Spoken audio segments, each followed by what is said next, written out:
Bueno, pues todos bienvenidos como siempre en el nombre del Señor y vamos a prepararnos para escuchar la palabra de Dios en este precioso día. Prepare su Biblia, hermanos, si ha traído Biblia, téngala disponible para que vaya leyendo los textos bíblicos que yo voy citando en el transcurso de la predicación. Y si no ha traído Biblia, no se preocupe, escuche solamente y ya cuando tenga una Biblia lo podrá ir comprobando. Entonces, el tema del que les quiero compartir en este día lo he titulado El amor. Sí, ese es el tema que voy a compartir en esta mañana. Espero que tengan su Biblia lista y que vayan localizando los pasajes de la Biblia. Ahí los tienen ya en ese orden que están en la pantalla de la televisión, es que se van a ir leyendo uno tras otro para que usted cuando llegue el momento de leerlo ya usted lo tenga localizado y verifique con su Biblia que es palabra de Dios lo que se predica en este lugar. Entonces, el tema del amor. El amor es una palabra muy amplia, muy grande, muy ancha, muy espaciosa y puede ser usada de 1000 maneras diferentes para referirse a cosas muy diferentes, ¿verdad? Y desde aquí también queremos mandar un saludo a todas las personas que nos miran por el internet, que el Señor los bendiga ricamente. Así que el amor, ese es el tema de hoy. Como digo, es una palabra muy amplia, muy grande, muy ancha, espaciosa y puede ser usada de 1000 maneras diferentes para referirse a cosas diferentes. Y es por eso, hermanos, que como cristianos debemos de ser muy cuidadosos a la hora de usar la palabra el amor. Debemos ser muy cuidadosos a la hora de usar la palabra el amor. Amor, amor, amor, amor. Suena mucho esa palabra, ¿verdad? Para referirse a cosas diferentes. Algunas personas usan mal la palabra amor y le dicen a personas, algunos cristianos usan mal la palabra amor y le dicen a personas que están viviendo en pecado, le dicen Dios te ama, Dios te ama. Y el pecador que está practicando el pecado piensa que Dios le ama y que Dios está contento con su vida de pecado. Y no es así. Dios no está contento con la vida de pecado de nadie. Dios quiere que todos renuncien al pecado y se conviertan a Cristo. Otros cristianos dicen, equivocadamente, dice, Dios te ama incondicionalmente. Incondicionalmente es sin condiciones. Y eso es una herejía, es una falsa doctrina, es una declaración antibíblica que va en contra de los principios de la palabra. Si Dios nos amara tal como somos, si Dios nos amara de manera incondicional, entonces ¿para qué nos llama al arrepentimiento? Dios quiere que todos se arrepientan, que todos procedan al arrepentimiento. Entonces, ¿para qué nos dice que nos arrepintamos en toda la Biblia? Se nos advierte en toda la palabra de Dios. La Biblia, hermanos, es un llamado permanente de Dios al arrepentimiento. En los 66 libros que componen la Biblia es un llamado arrepentidos, arrepentidos, arrepentidos. Entonces, si Dios nos ama incondicionalmente tal como somos, entonces ¿para qué nos dice que nos arrepintamos? No hace falta, ¿verdad? Pero sí que hace falta. Hace falta arrepentirse para entonces disfrutar del verdadero amor de Dios. Lo cual te dice que Dios no ama la vida de pecado de ninguna persona. Dios no ama la vida de pecado de ninguna persona. Toda la humanidad, hermanos, es creación de Dios. La humanidad entera se divide en dos grandes bloques, dos grandes grupos de personas. Están por un lado los que son hijos de Dios y por otro lado los que son hijos del diablo. Todos somos creación de Dios, tanto cristianos como inconversos, todos hemos sido creados por Dios a imagen de Dios. Pero dentro de la humanidad están los que aman a Dios y son hijos de Dios y los que aman el pecado y son hijos del diablo. Y esta división no la hago yo. El Señor Jesucristo fue quien la hizo. Vengan conmigo al primer pasaje de la Biblia que voy a citar en Juan 8:44. para que puedan ver lo que dice allí la palabra. Juan 8:44 dice así, escucha atentamente si no tiene Biblia, dice, vosotros sois, es Jesucristo hablándole a los judíos que lo rechazaban. El Señor les dice, vosotros sois de vuestro padre el diablo, y los deseos de vuestro padre queréis hacer. Él, el diablo, ha sido homicida, asesino desde el principio, y no ha permanecido en la verdad, porque no hay verdad en él. Cuando habla mentira, de suyo habla, porque es mentiroso y padre de mentira. Así que fíjense lo que el Señor Jesucristo le dice a esta gente que le rechazaban y que querían matar a Jesucristo. En el contexto lo dice, ¿verdad? En los versículos anteriores y posteriores, que es el contexto del capítulo de Juan 8. Entonces, vosotros sois de vuestro padre el diablo, le dice a ese grupo de personas que querían matar al Señor Jesucristo. Y ellos obviamente se alborotaron y se pusieron furiosos porque ellos creían que ellos eran hijos de Dios. Y el Señor le dice, no, están equivocados. Ustedes son hijos del diablo porque ustedes quieren hacer los deseos del diablo, la obra del diablo. Así que una parte grande de la humanidad son hijos del diablo porque hacen los deseos del diablo. Vuestro padre es el diablo, les dijo el Señor Jesucristo. Toda persona que le gusta el pecado y lo practica es hijo del diablo, está bajo condenación. Los hijos del diablo están bajo condenación, están bajo la ira de Dios, dice la palabra. Cuando se arrepienten de sus pecados y reciben a Cristo como su Señor y Salvador de sus vidas, entonces pasan de ser hijos del diablo a convertirse en hijos de Dios. Eso es así. Si están bajo el poder de las tinieblas, bajo el poder de Satanás, al entregarse a Cristo ya se convierten en hijos de Dios. Como dije, todos somos creación de Dios, tanto cristianos como no cristianos, todos somos creación de Dios, pero solo los que reciben a Cristo y le siguen y le sirven, esos son los hijos de Dios.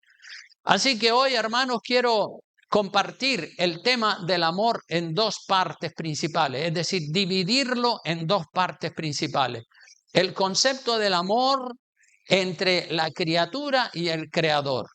Vamos a hablar un poco acerca del concepto del amor entre la criatura, entre los seres humanos y el creador, entre el creador y la criatura. Este concepto se llama amor vertical, la criatura, los seres humanos amando a Dios y Dios amando a los seres humanos. Y luego vamos a hablar el concepto horizontal, ¿verdad? Es decir, el amor practicado entre las criaturas, entre los hermanos, entre los amigos, cómo yo amo a la gente y cómo la gente me ama a mí.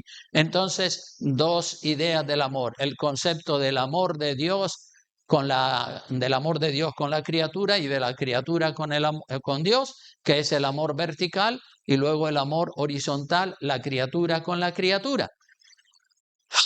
El Señor Jesucristo lo enseñó así. Vamos a Mateo capítulo 22, versículo 34 al 40, para que vean lo que dicen.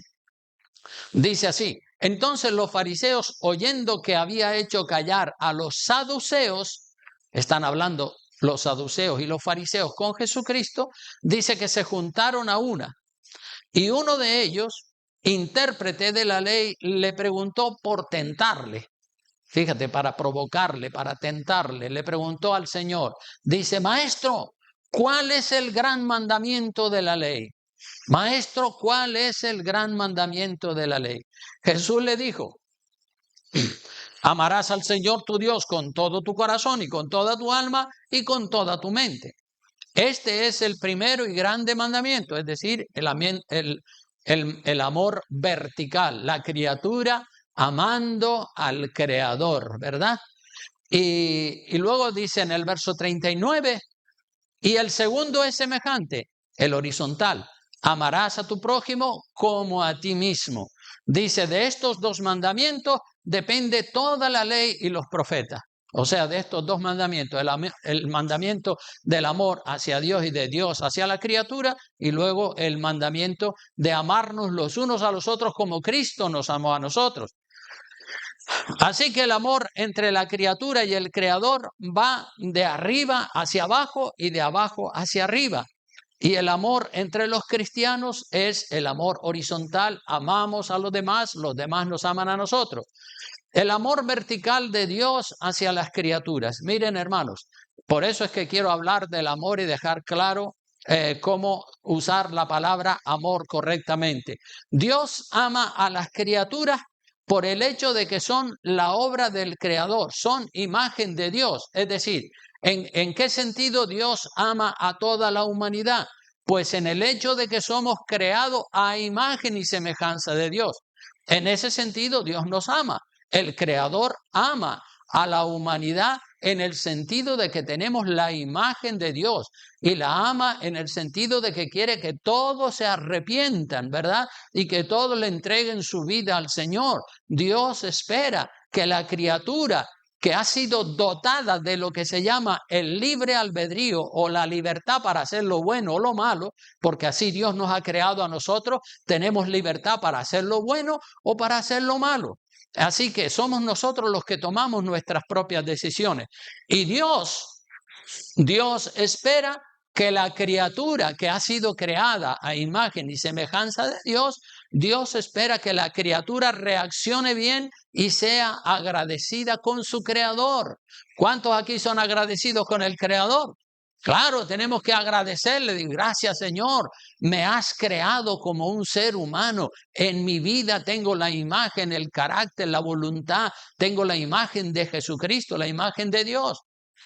Entonces Dios espera que la criatura, que somos todos nosotros, ¿verdad?, seamos agradecidos con Dios y amemos a Dios de todo corazón. La criatura que es mal agradecida, esa criatura no ama a su Creador. Entonces también tenemos lo que se llama el amor universal de Dios. Dios ama a todas las criaturas, tanto buenas como malas. ¿En qué sentido? Pues lo dice la Biblia en Mateo 5:45. Dice el verso 45 del capítulo 5 de Mateo, dice, para que seáis hijos de vuestro Padre que está en los cielos, que hace salir su sol sobre malos y buenos, y que hace llover sobre justos e injustos, ¿verdad? Así es Dios. Dios hace que el sol salga sobre la gente buena, sobre los cristianos y sobre los que no son cristianos. Dios manda la lluvia sobre el terreno del que es creyente y sobre el terreno del que no lo es. Dios nos ama en ese sentido, que hace salir el sol sobre buenos y sobre malos, sobre justos e injustos, y Dios, eso podemos llamarle el amor universal de Dios. El hecho de que Dios bendiga con la lluvia, con el sol, a los buenos y a los malos, es un gesto de amor de Dios hacia las criaturas. Pero eso no significa que Dios aprueba lo malo que están haciendo las criaturas. Si una parte de las criaturas están haciendo lo malo, Dios no aprueba eso. Dios no está feliz ni contento con eso. Pero sin embargo, Dios los ama en el sentido de que manda la lluvia, el sol, la tierra, genera alimento, y todo el mundo es bendecido por el sol, por la lluvia, por los alimentos. El sol, la lluvia, el oxígeno, el alimento que produce la tierra, eso es amor universal, y es para lo bueno y es para los malos, porque así Dios está probando la reacción de los seres humanos. ¿Cómo reaccionamos nosotros ante ese amor universal? ¿Cómo reaccionamos? Pues los cristianos reaccionamos de manera positiva y agradecemos a Dios, le decimos gracias por el alimento, por el calzado, por el vestido, por el sol, por la lluvia, por el oxígeno. Gracias, gracias Señor. Los inconversos no hacen eso, son malagradecidos. Sin embargo, Dios en ese sentido los bendice, no en el sentido de que Dios está de acuerdo con la vida de pecado que ellos están llevando. Tenemos por otro lado lo que se llama el amor complaciente de Dios, el amor complaciente de Dios. Y el amor complaciente de Dios va hacia aquellas personas que hacen su voluntad y que complacen a Dios obedeciéndole. Ya vimos el otro día, el domingo pasado, un vídeo sobre esto. La persona que mejor complació a Dios fue su Hijo Jesucristo. Y esto lo tenemos en Mateo capítulo 17, versículo 5. Venga conmigo a ese pasaje de la Biblia para que vea cómo el Señor Jesucristo amó a Dios y complació a Dios, y Dios se complació en la vida de Jesucristo. Dice ahí en Mateo 17, versículo 5, este es lo que sucedió en el monte de la transfiguración con 3 de los discípulos del Señor. Dice, mientras él aún hablaba, una nube los cubrió, y he aquí una voz desde la nube que decía, este es mi Hijo amado, en quien tengo, ¿qué cosa? Complacencia. A él oíd. Este es mi Hijo. Cuando estaban en el monte de la transfiguración, el Señor con sus 3 discípulos, se oye una voz que dice, este es mi Hijo amado, en él tengo complacencia. Eso es lo que se llama el amor complaciente de Dios. Dios se complace en Jesucristo. Y tanto en el monte Calvario, en el monte de la transfiguración, como en el bautismo de Jesucristo, Dios declara que se complace completamente en Jesucristo. Cuando Jesucristo estaba siendo bautizado por Juan en el río Jordán, se oyó una voz del cielo que dijo, este es mi Hijo amado, a él oíd, en él me complazco. O sea que Dios se complace en los que hacen su voluntad. Eso es lo que se llama el amor complaciente de Dios. Cuando usted hace la voluntad de Dios, Dios se complace, Dios le ama y aparte de que le ama, se complace, se queda contento, feliz de ver que usted le está obedeciendo. Y esto no solamente lo vemos en los evangelios, sino también lo vemos en el Salmo el Salmo número 5, versículo 4, dice, porque tú no eres Dios que se complace en la maldad. Dios no se complace en la maldad. ¿Cómo se va a complacer Dios en esas personas que están robando, matando, adulterando, fornicando, viendo pornografía? Ahí Dios no se puede complacer. El malo no habitará junto a ti, dice la palabra. Y en el Salmo 16, versículo 3 dice, para los santos que están en la tierra, para los íntegros es toda mi complacencia. Para los santos, para los hombres y mujeres de Dios que le obedecen, para ello es mi amor complaciente, ¿verdad? Y el Salmo 147, versículo 11, dice, vamos a leerlo todos juntos, los que tengan la Biblia abierta en ese lugar, vamos a leer Salmo 147, 11, que dice, se complace Jehová en los que le temen. Otra vez, se complace Jehová en los que le temen. Ahí está el amor complaciente. Una cosa es el amor complaciente de Dios y otra cosa es el amor universal de Dios. Por eso es que tenemos que tener cuidado a la hora de usar la palabra amor. Y si seguimos mirando otros pasajes de la palabra de Dios, por ejemplo, Dios tiene amor para aquellas personas que le complacen y también tiene ira o malestar contra los que hacen lo malo. Los que hacen lo malo no están bajo el amor de Dios, sino bajo la ira de Dios. Vea lo que dice el Salmo 34, 16. Dice así, Salmo 34, 16, dice, la ira de Jehová, ¿contra quién? Contra los que hacen el mal. ¿Para qué? Para cortar de la tierra la memoria de ellos.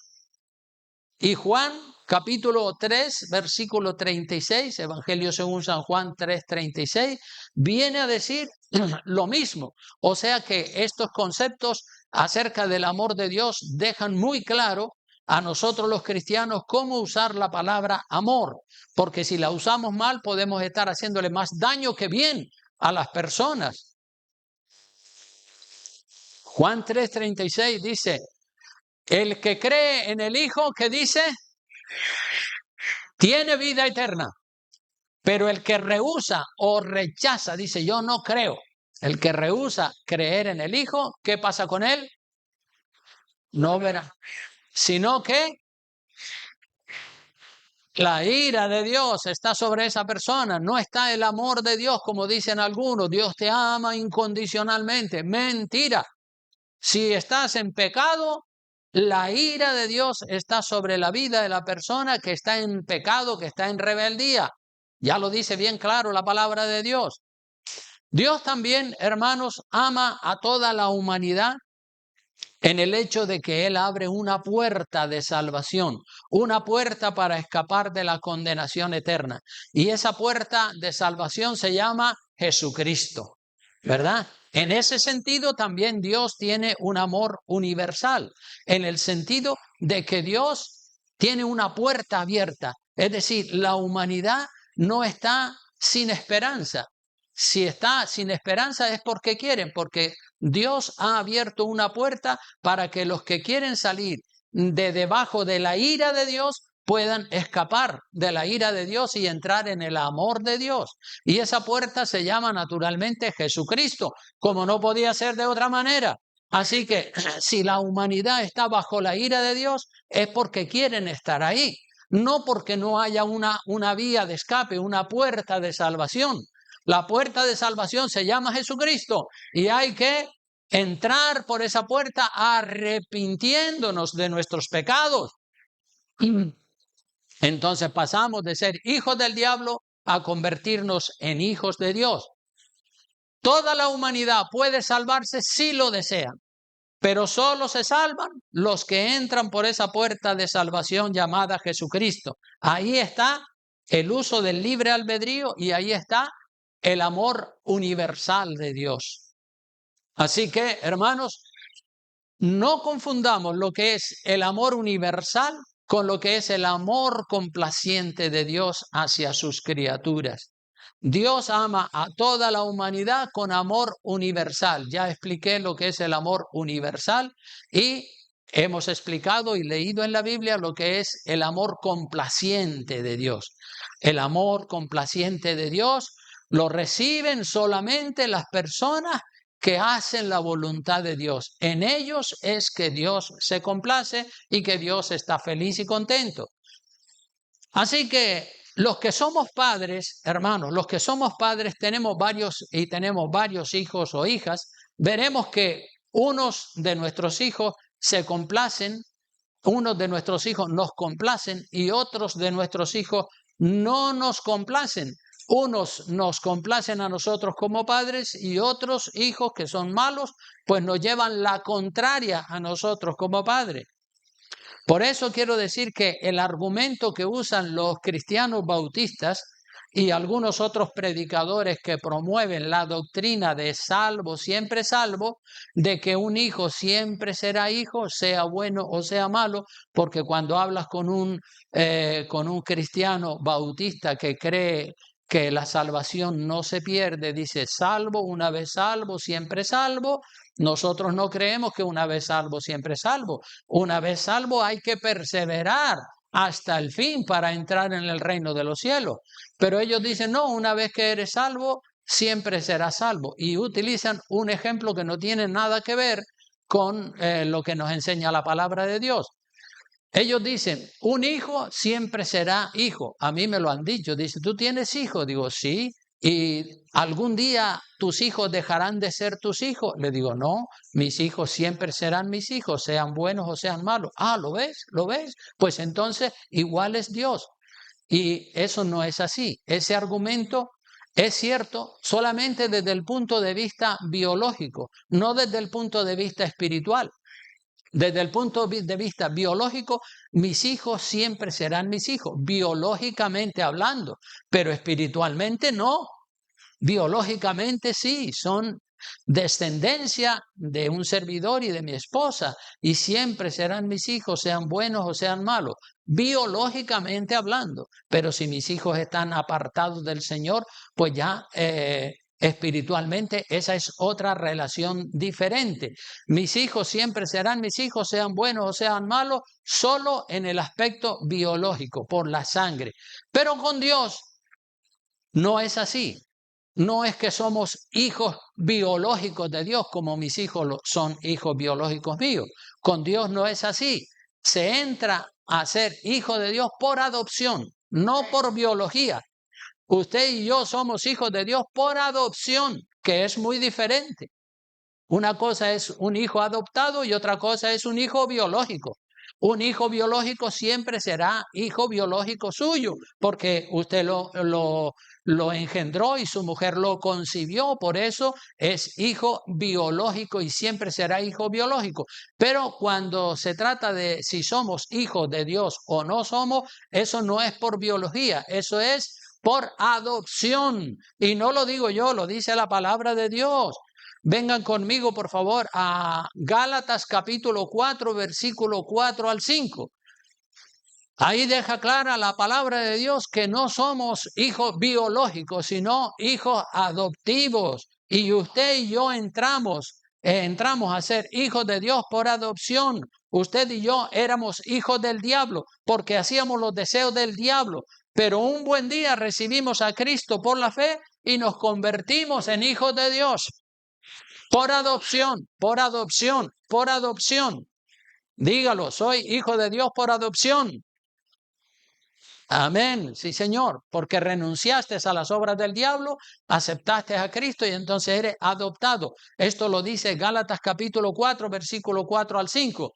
Dice, pero cuando vino el cumplimiento del tiempo, Dios envió a su Hijo, nacido de mujer y nacido bajo la ley, hablando de Jesucristo, para que redimiese o para que salvase a los que estaban bajo la ley, que éramos nosotros, a fin de que recibiésemos, ¿qué cosa? La adopción de hijos. Aleluya. Somos hijos adoptados. No somos hijos biológicos. Así que cuando te digan, pero a la vez que eres hijo de Dios, ya siempre serás hijo de Dios. Ese ejemplo que ellos ponen de que un hijo siempre será hijo, desde el punto de vista biológico sí, es cierto, pero desde el punto de vista espiritual no. Porque como digo, nosotros no somos hijos biológicos de Dios, sino somos hijos por adopción. Igual que Dios nos adopta y nos hace hijos suyos, también nos puede desadoptar. A un hijo biológico no se le puede, nunca va a perder esa condición de hijo biológico, pero un hijo adoptivo sí. Por la fe, somos hijos de Dios, adoptados por la fe. Miren lo que dice Gálatas capítulo 3, versículo 26. Dice, pues todos sois hijos de Dios, ¿por medio de qué? Por la fe en Cristo Jesús, no por la sangre, no por la biología, sino porque hemos aceptado a Cristo como nuestro Señor y Salvador. Entonces somos hijos de Dios por la fe, adoptados en la familia de Dios por adopción. Así que no sirve, por lo tanto, ese argumento de que un hijo siempre será un hijo. Ese argumento puede valer para otras cosas, pero no para explicar la relación que nosotros tenemos con Dios, porque con Dios somos hijos de adopción. Somos hijos de Dios por adopción, igual que Dios nos adopta, también nos puede desadoptar. Cuidado con ese orgullo. Cuidado con ese orgullo que sienten algunos cristianos de creernos, porque soy hijo de Dios, ya tengo el cielo asegurado, haga lo que haga. No es así. Algunos llegan a ese extremo de pensar, bueno, ya soy hijo de Dios y como soy hijo de Dios ya tengo el cielo asegurado, haga lo que haga. No, no es así. Hay que perseverar. Hay que perseverar hasta el fin, en obediencia. Y lo dice Mateo capítulo 10, capítulo 24, versículo 10 al 13. Mateo 24, versículo 10 al 13. Te demuestra que si no perseveras hasta el final, te vas para el infierno. Dice, muchos tropezarán y se entregarán unos a otros, y unos a otros se aborrecerán, y muchos falsos profetas se levantarán y engañarán a muchos. Y por haberse multiplicado la maldad, el amor de muchos se enfriará. Y vamos a leer todos juntos el verso 13. Mas el que persevere hasta el fin, este será salvo. Otra vez, mas el que persevere hasta el fin, este será salvo. Y si no persevera, ¿qué? ¿Será salvo? Obviamente no. Se irá para el infierno. Tiene que perseverar hasta el fin, creyendo y teniendo fe. Eso lo dice la palabra. Y también hay muchos otros pasajes de la Biblia, que la palabra de Dios nos enseña que nuestro nombre puede ser borrado. Puede estar escrito y puede ser borrado. Es que Dios escribe tu nombre no con tinta, sino con lápiz. Ustedes saben que no es lo mismo escribir con tinta que con lápiz. La tinta no la puedes borrar, pero si tú escribes con un lápiz, tienes una goma y dices, ay, me equivoqué aquí, voy a borrar esta frase y poner otra, ¿verdad? Así que en el libro de la vida, nuestro nombre está escrito con lápiz, de tal manera que si a mitad de camino nos echamos para atrás, nuestro nombre puede ser borrado del libro de la vida, donde están escritos todos los que son salvos. Lo dice Apocalipsis, dice, escribiéndole a una de las iglesias de Apocalipsis, concretamente a la iglesia de Sardis, dice, capítulo 3, versículo 4 al 5, le dice el Señor a esta iglesia, al ángel de la iglesia de Sardis, el Señor le dice, pero tienes unas pocas personas en Sardis que no han manchado sus vestiduras. Otros sí habían manchado sus vestiduras, pero unos pocos de la iglesia de Sardis no habían manchado sus vestiduras. Y esos, los que no habían manchado sus vestiduras con pecado, andarán conmigo en vestiduras blancas porque son dignas, es decir, porque están viviendo en pureza y en santidad.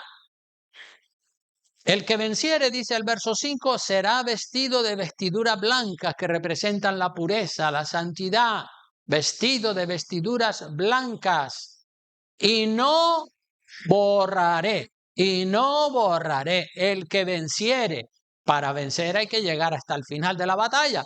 El que venciere será vestido de vestidura blanca y no borraré su nombre del libro de la vida y confesaré su nombre delante de mi Padre y delante de sus ángeles.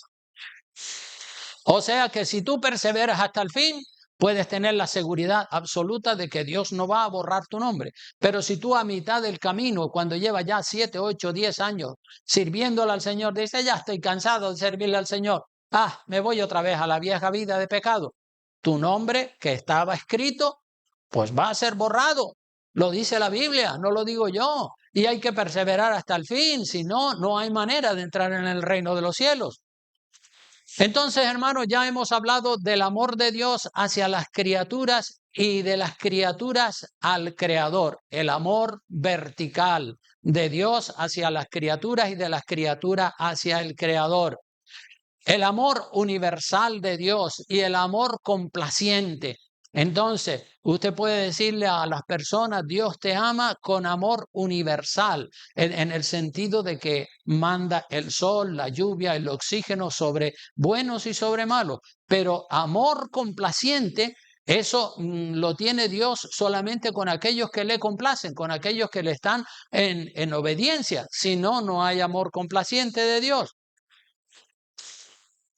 Así que el amor horizontal, cuando hablo de amor horizontal, me refiero al amor entre las personas. Hemos estado hablando del amor vertical entre la criatura y el creador y la criatura. Ahora hablemos un poquitín sobre el amor horizontal entre las criaturas.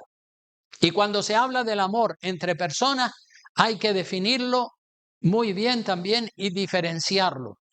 En el idioma griego, el amor está definido en 3 palabras para diferenciarlo el uno del otro. En el idioma griego hay 3 palabras para diferenciar el amor el uno del otro. Y esas palabras son eros, filia y ágape. Eros, filia y ágape. Son 3 clases de amor diferentes. Como digo, en el idioma griego se diferencia en eros, filia y ágape. Eros significa amor erótico, amor pasional, amor sexual. Filia significa amor filial, que es el que tienes con tu hijo, con tu padre, con tu hermano. Tienes un amor filial porque tienes un vínculo de sangre con esa persona. Ese es amor filial. Amas a tu hijo, amas a tu hermano, a tu tío, a tu abuelo, porque tienes un parentesco de sangre filial con esa persona. Entonces no es lo mismo el amor erótico que el amor filial. No es lo mismo el amor que un hombre puede sentir por una mujer en el aspecto sexual a el amor que un hombre puede sentir por su hermano en el vínculo de sangre. Y también está lo que se llama el amor ágape. El amor ágape es el amor desinteresado, que amas a las personas a cambio de nada. Así que es muy bueno identificar y llamar por su nombre el amor que sentimos hacia una persona. Cuando se habla de amor eros o erótico, se refiere a la pasión sexual que se levanta en la carne de las personas. Es una atracción física intensa, una atracción física intensa. Cuando un hombre se enamora de una mujer o una mujer de un hombre, hay una atracción pasional, sexual, y esa atracción, pues bueno, cuando se es joven está al rojo vivo y amas a la persona de una manera intensa, pero a medida que van pasando los años, ese amor erótico o ese amor pasional se va debilitando, se va enfriando hasta que desaparece en el aspecto sexual, desaparece completamente. Amor eros, erótico, es, como digo, atracción física, atracción sexual. El amor filio o fileo, este es el amor que está relacionado, como dije, con el vínculo de sangre, el parentesco que tienes con tu hijo, con tu padre, con tu primo, con tu hermano, con tus parientes, con tus familiares íntimos. Usted los ama con amor filio por el vínculo de sangre que tiene con ellos. Es lógico, es normal, pero el amor filio no tiene nada que ver con el amor eros o el amor erótico, porque son dos amores diferentes. Por eso estamos hablando de que la palabra amor hay que saber utilizarla dentro de su contexto. Y por último tenemos el amor ágape. El amor ágape, ese es el amor genuino. El amor ágape hace que usted ame y ayude a una persona sin tener un vínculo de sangre con ella. Y también que la ame sin tener atracción sexual, amor erótico. Usted ama con amor ágape, no tiene amor filio con esa persona, no tiene amor erótico con esa persona, pero la ama con amor ágape. El amor ágape es incondicional, es amor incondicional. No existe una contraprestación a ese amor. Vamos a ir a un pasaje de la Biblia. Ya voy terminando, en 1 Corintios capítulo 13, versículo 4 al 8. 1 Corintios capítulo 13, versículos 4 al 8.